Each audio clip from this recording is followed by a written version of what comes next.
شمال مشرقی شام کے اس پناہ گزین کیمپ میں تقریباً 2500 خواتین اور بچے ایسے ہیں جن کا تعلق دہشت گرد تنظیم داعش سے ہے۔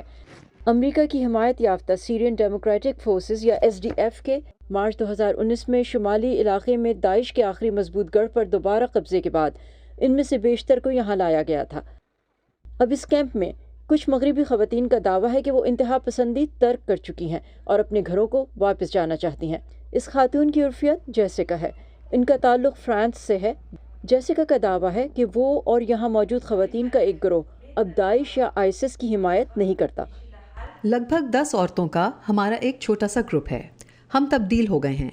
اب ہم ایک دوسرے کی ہمت بندھاتے ہیں کیونکہ باقی خواتین ہماری اس تبدیلی کو پسند نہیں کرتی۔ وہ چاہتی ہیں کہ ہم داعش کے نظریات پر لوٹ جائیں۔ جیسیکا اور دوسری خواتین کا جو تبدیل ہونے کا دعویٰ کرتی ہیں کہتی ہیں کہ کیمپ میں موجود دوسری عورتیں جو اب بھی داعش کی بنیاد پرست نظریے کی حامی ہیں ان کی مذمت کرتی ہیں۔ یہ خاتون جن کا کہنا ہے کہ وہ کینیڈا کی ہیں کہتی ہے کہ جب امریکی اور مقامی فورسز نے مشرقی شام میں داعش کی عسکریت پسندوں کو شکست دے دی تو انہیں اطمینان محسوس ہوا۔ میرے خیال میں میرے کبھی بھی دولت اسلامیہ کے نظریات نہیں تھے۔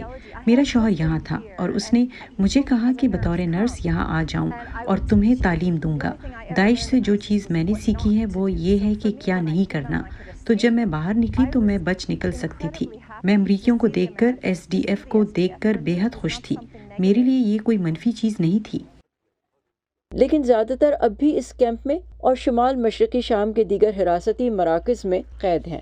زانا عمر کے ساتھ صبا شاہ خان، وائس آف امریکہ۔